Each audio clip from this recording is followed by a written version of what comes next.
Hi guys, welcome back to my channel, or if you're new here, welcome. My name is Mazzy and today I'm doing a video all about feeding tubes.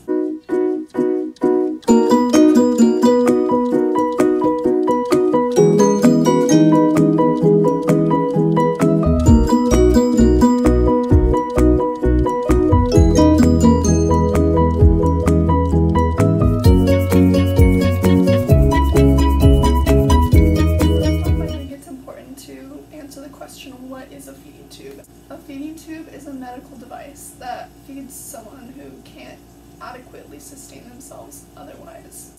There are multiple different types of feeding tubes. There are nasal gastric feeding tubes, nasojejunal feeding tubes, nasal duodenal feeding tubes, and then there's also surgical ones. Those are all ones that go down the nose, like this. There's also surgical ones. There's a straight G tube, straight J tube, and there's also GJ tubes. A straight G tube goes straight to the stomach through the skin, just like straight there. A straight J tube goes straight to the jejunum from the skin, and a GJ tube goes to the stomach and then has another part that goes down into the jejunum, so that the person can be fed into the jejunum, but can vent the stomach if it's necessary. Who needs a feeding tube? Why do people need feeding tubes? And there's so many different answers to that question. So there's so many reasons that someone may need one. It can be anywhere from like a psychological disorder to a gastrointestinal disorder to a neurological disorder. There are people who need them from like, I need mine because my stomach doesn't work, but some people need them because they can't swallow right, or because maybe if they have Alzheimer's they forget to eat, or maybe someone has an eating disorder and it's just too much for them to do it on their own and they need to get back to a baseline before they can start working on getting back to where they were. So for a nasal tube, it's basically a long flexible tube that goes down the nose and it goes past the sinus down the throat, and then it can either stop at the stomach or go further down into the small intestine. And the first part of the small intestine is the duodenum, and that's good for someone who just needs to barely bypass the stomach. But if the damage or the issue that is gastrointestinal related is more extensive than that, then the tube can be advanced further and become a J tube, and that's down in the jejunum. Usually nasal tubes like this one are temporary. So for me, we don't know like what we're doing with the tube right now. We're just using a nasal tube because we don't know if my disease is going to start progressing and getting better, or if I'm going to need to get like a surgical tube. We're hoping that I'm just going to start getting better. We don't want a surgical tube, but if it comes to that, then my doctor will bring it up. Usually surgical tubes are the more permanent option, or the more long-term option, because leaving a nasal tube in for too long can cause nerve damage in the back of the nose and can cause long-term pain. It can affect your hearing, it can cause ear pain, that kind of thing, and a couple other things. Doctors don't usually like to leave nasal tubes in for too long because of some of the effects that they can have. For feeding tubes that go to the stomach, the person who has it, they can have a variety of formula options for that type of tube.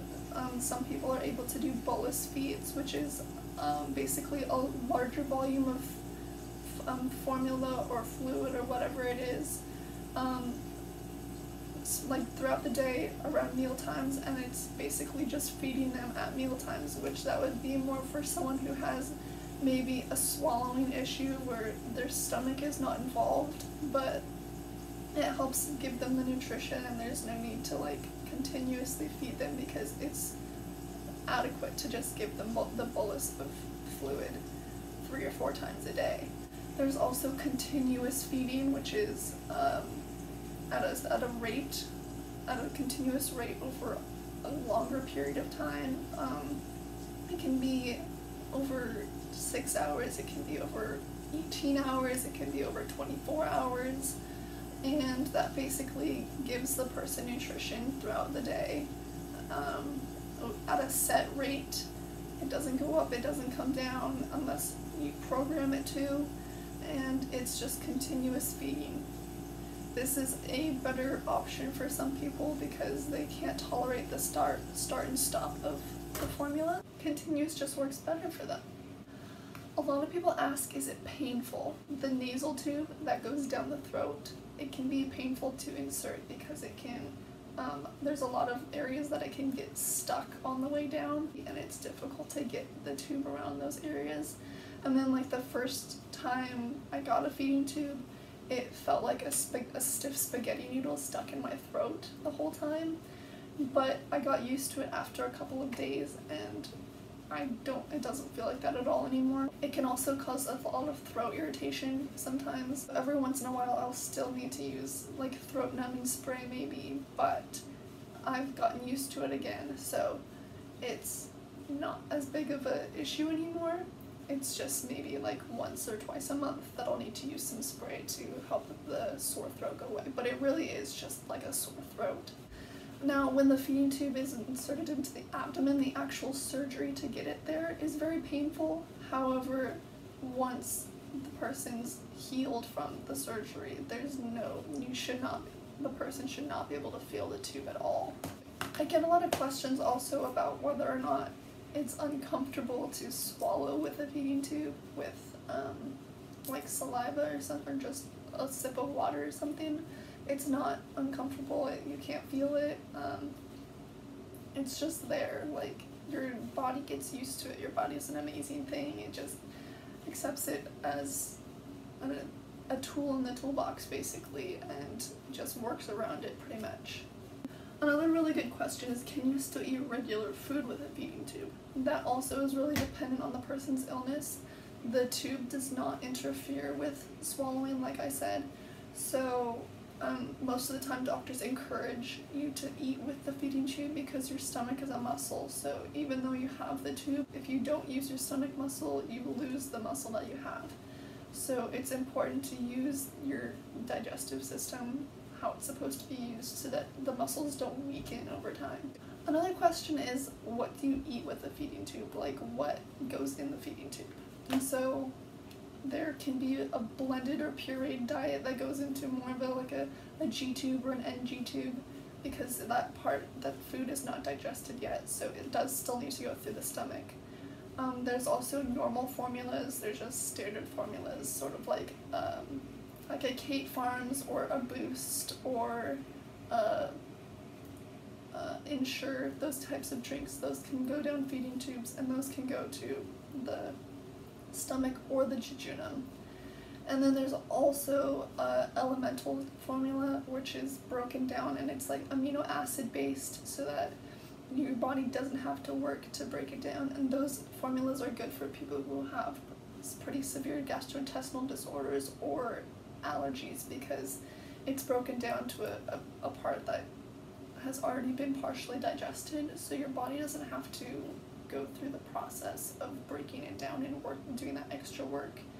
And so those formulas can be used for G tubes or J tubes as well, or naso tubes, either one. So I'm on an elemental formula because I have a lot of allergies and because I have stomach paralysis, so it's just sort of the easier option for me, because on the normal formulas I'm allergic to a lot of them, and then the ones that I was able to have, my body just stopped digesting them, so I was having really bad symptoms even with trying to do it through the tube. I get some questions similar to, what is your favorite taping method? Meaning, how do I, like, my favorite way of taping it to my face? And there's a couple of them actually. So I use Hypafix tape. I have it right here. Oh, Primafix, sorry. Primafix tape. It's just like white tape. It's hypoallergenic. And I'll fold it in half and cut a heart out of it and just stick it over the tube and make it work like that. Or I will take I'll cut a piece of Tegaderm in half and put a piece of, I don't even know what the tape is called, but it's like foam tape. So there's actually two different tapes that I'll do this with. So I have high tape and I have microfoam tape. And so with this one I'll fold it into thirds and put it underneath. You can see it right there. or this one, and it's really just to protect my skin from getting a dent in it from the tube or getting like damaged or anything like that. And I try and like alternate my tapes frequently because I'm actually allergic to adhesives, so if I don't like cycle them through frequently, my skin starts to react to it, even if I switch sides, so it'll just be like an allergic reaction for a long period of time unless I keep switching them out. So this is the method I'm using right now. No Primafix right now because I was starting to react to that one. So, and then someone else asked how I tape my tube so that it doesn't feel like it's being pulled down every time I swallow, because that's another sensation that sort of comes with it, is it's stuck to your face, it's going down your nose, so every time you swallow it can feel like the tube is being pulled down almost, just because of all the muscles that are working to help you swallow. And for that, or even to help protect, the tube can like rub against the side of the nose right there, and it can cause a wound to form pretty much because it's just pulling so hard. And so I like to, instead of taping it straight across my face right here, I like to pull it down a little bit and not go this far down, but I find that the further I pull it down, the more lax I have in the line right here. And there's not much, but it's enough to where even if I do start to like, if it does start to pull a little bit, it doesn't like pull the tube into my body as much. It's a little bit more manageable. So I used to tape it up here, and I was finding that I was like pulling on my nostril too much, but when I tape it a little bit further down and a little bit further away from my face, it doesn't do the pull against the nostril, and it gives me line to sort of have some leeway if it starts to pull up at all. So basically this is what it looks like. It's a feed bag. I have Pedialyte in mine right now after my formula, which is why it looks a little nasty, but I run Pedialyte for 4 hours out of the day and then formula for the other 20, and then I have the pump right here, and it's set at the same rate all day long, and all this tubing comes out and the tube connects over here. I have a couple extensions on, but ultimately it goes down into my jejunum. For me, it goes to my jejunum because my stomach is partially paralyzed. If you haven't seen any of my other videos, I have a video all about gastroparesis and a video all about how I was diagnosed with gastroparesis. And then I'm pretty sure the formula also is elemental, so that it can kind of help my Crohn's a little bit, just because I do have Crohn's disease. I also have gastroparesis, I also have allergies, so all three of those together, it was just like the elemental formula was just the best way to go for me, just to give my body a better opportunity to heal. Hey guys, so I got a couple more questions after I ended that video. So here are the others. Do I gag when the tube is placed? So yes, the answer is yes, I do. They put this yellow part down first, and then they put a wire inside the tube for me to make sure, it's called a guide wire, and it guides it into my jejunum. I do still gag every once in a while, just because it's a foreign object, it's long, it goes down your throat, like it's kind of expected that you're gonna gag.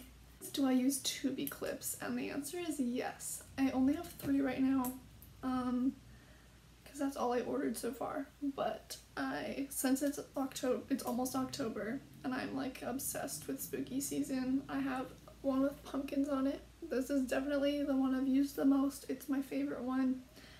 I don't remember what specific companies I got them from, but I got them all from Etsy. I got this one, it has sunflowers on it, and I got this one because Harry Styles has a song called Sunflower Volume 6. So that's why I got that one, and then I got one with the characters from Up on it because that's one of my favorite movies. For more information about feeding tubes, you can leave a comment down below, you can DM me on Instagram, or I have even a little bit of information in my Instagram about feeding tubes. But I am more than happy to answer any questions that you may have. And thank you for watching. If you got this far, Don't forget to like and subscribe, leave a nice comment down below, anything like that, and I will see you in my next video. Bye!